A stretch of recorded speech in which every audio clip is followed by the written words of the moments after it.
I'm Elizabeth Millner, and I'm outside of the federal courthouse here in the Southern District of New York. We're here in Lower Manhattan, where, as you can see right behind me, this is the very courthouse where Diddy is set to appear later this afternoon for his arraignment after being arrested just yesterday. As you can see behind me, several media outlets are here. Us here at Law&Crime, CNN is here, Reuters is here, AP is here. There are several media outlets here as well, too. Now, federal prosecutors say just a year ago, even today, Combs was awarded the key to the very city that he now faces his indictment against. Now, he has been charged with one count of racketeering conspiracy. He's been charged with sex trafficking by force, fraud, coercion, transportation to engage in prostitution, and officials say the investigation is still ongoing. Now, many fans have even come out here kind of in support of Diddy, also in hopes to possibly see the music mogul as he was to come outside of the federal courthouse. That hasn't happened, but a lot of people are just kind of waiting in anticipation. But what we did see so far this today is that we saw Justin Combs, Christian Combs, and Quincy. Now, these are all three of Diddy's sons, seemingly who had come here to support their father. Now, they came in a little bit before 11 o'clock this morning, and we had saw them kind of walk inside the courthouse. Now, but what we didn't see also was Diddy's daughters here in attendance. Now, remember, we have to remember that they are a lot younger, so it's unlikely that they will make an appearance here. But again, his three sons are here in support of him. Now, prosecutors just got done with their press conference. Let's play a little bit of that press conference where the prosecutor there goes through the indictment. Combs abused, threatened, and coerced victims to fulfill his sexual desires, protect his reputation, and conceal his conduct. As alleged in the indictment, to carry out this conduct, Sean Combs led and participated in a racketeering conspiracy that used the business empire he controlled to carry out criminal activity, including sex trafficking, forced labor, kidnapping, arson, bribery, and the obstruction of justice. Let me say a little bit more about the charges. The indictment alleges that Combs abused and exploited women and other people for years, and in a variety of ways.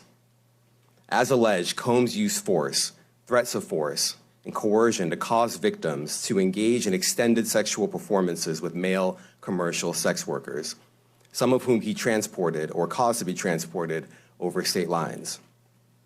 Combs allegedly planned and controlled the sex performances, which he called freak-offs, and he often electronically recorded them. The freak-offs sometimes lasted days at a time, involved multiple commercial sex workers, and often involved a variety of narcotics, such as ketamine, ecstasy, and GHB, which Combs distributed to the victims to keep them obedient and compliant.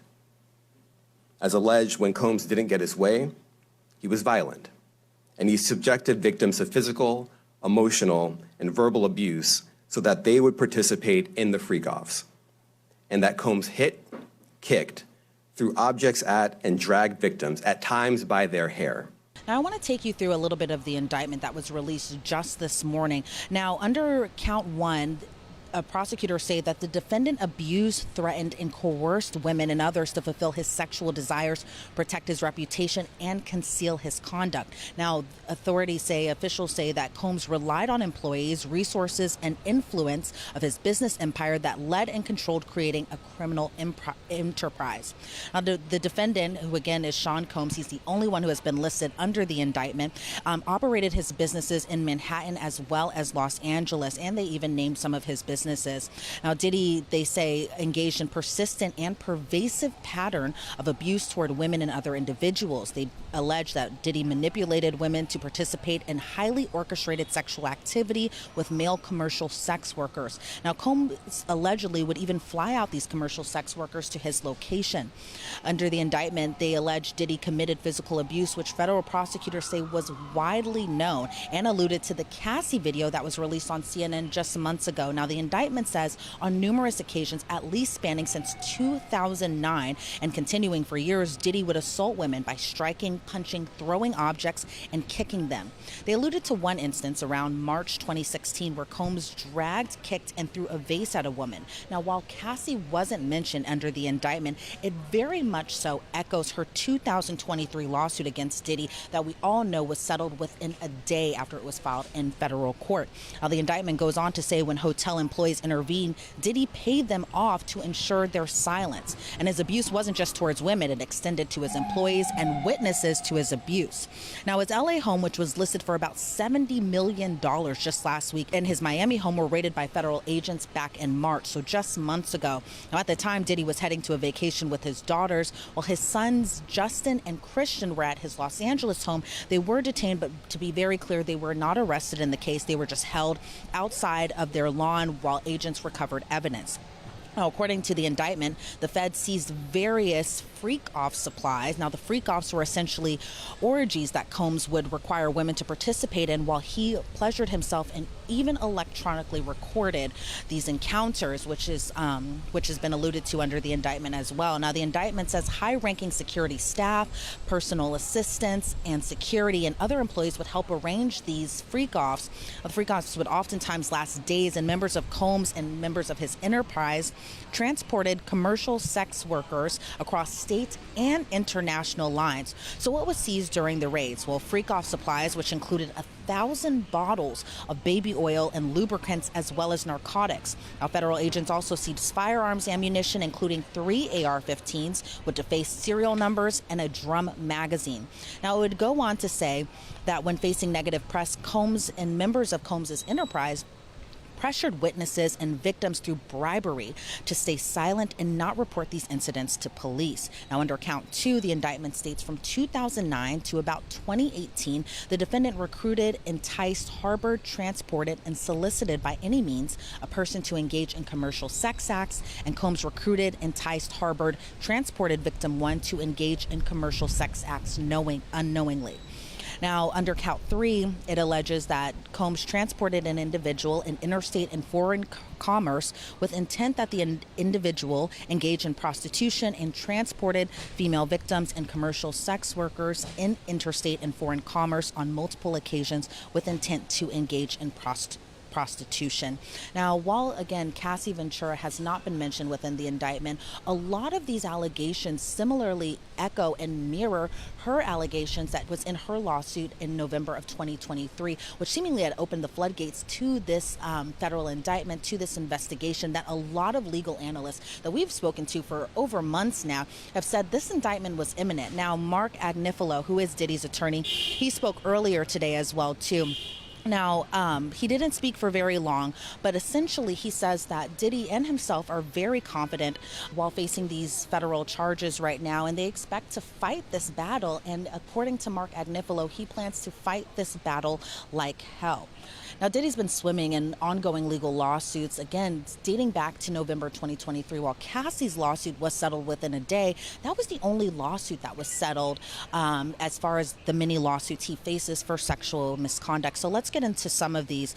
Most recently, he was sued by an adult film star who was employed to work at his infamous Labor Day party, Adria English, who filed her suit on July 3rd of this year. She claims she was first employed by Combs in 2004 and was groomed into sex trafficking over time.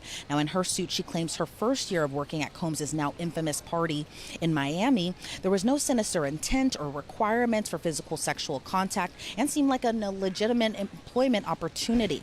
So she came back the following year and the year after. But it would be that third party that she worked at that Diddy allegedly demanded she engage in sexual intercourse with party guests after they learned about her adult entertainment past and forced her into sex work.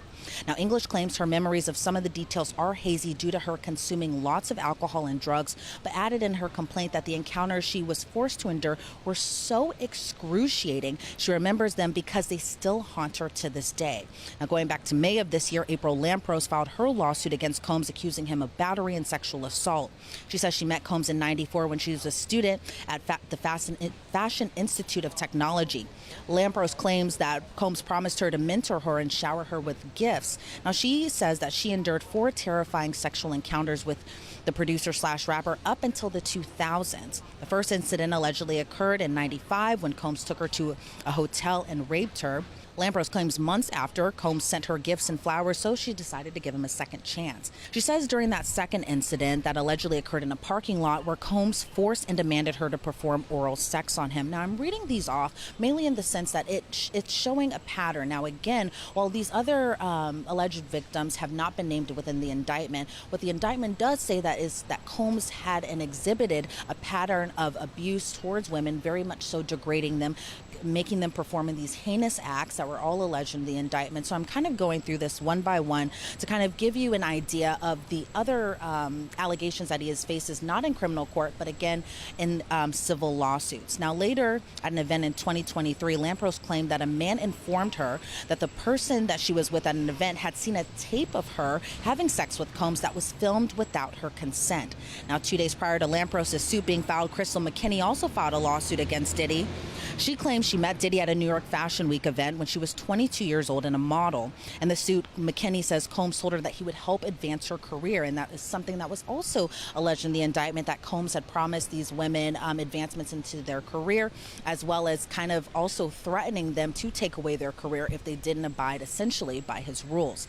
Now, later that same night, she, being Crystal McKinney, alleges that she met Combs at a studio where he gave her a lace joint, alcohol, and followed her to the bathroom, and forced her to perform oral sex on him. Now, after the alleged assault, McKinney believes Combs blackballed her in the modeling industry. Now, she says since she had suffered depression and even attempted suicide. Now, Rodney Jones's lawsuit was filed in federal court in February of this year that accuses Combs and the people who work with him of being a part of an illegal racketeering enterprise. Again, something that was also alleged into the indictment.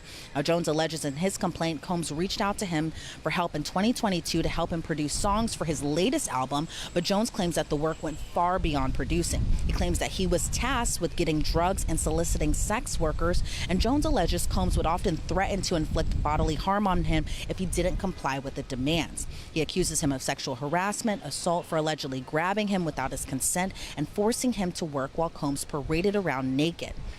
Then there's another suit filed by a woman under the moniker Jane Doe, which was filed in December of last year. Doe alleges she was gang raped and sex trafficked by Combs and former Bad Boys president Harve Pierre when she was just 17 years old and in the 11th grade. Now, while the indictment doesn't mention anything about underage sex with minors or anything like that, the lawsuit that Jane Doe had filed in December of 2023 does do that.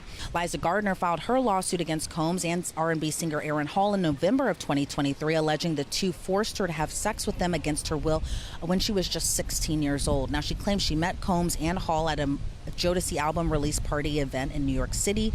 Combs allegedly invited Gardner and her friend to Hall's apartment for an after party, and it was there that Combs coerced her into having sex with him. Now, again, these are just some of the lawsuits that Sean Combs still faces in civil court. Now, again, these charges are very different because this is federal court and these are criminal charges that he faces. Now, right now, prosecutors are not wanting that Sean Combs get off on bail or get out on bond or anything of that sort. So right now, he is still within federal custody. Of course, we're going to continue to keep you updated and keep you informed on anything that is going on within that courtroom right now. But again, the arraignment has not started just yet, but again, we will continue to follow this case very closely, and I'll be live outside this courthouse, and you can follow me on Twitter for any more updates about this case. Reporting in New York City, Elizabeth Millner for Law&Crime.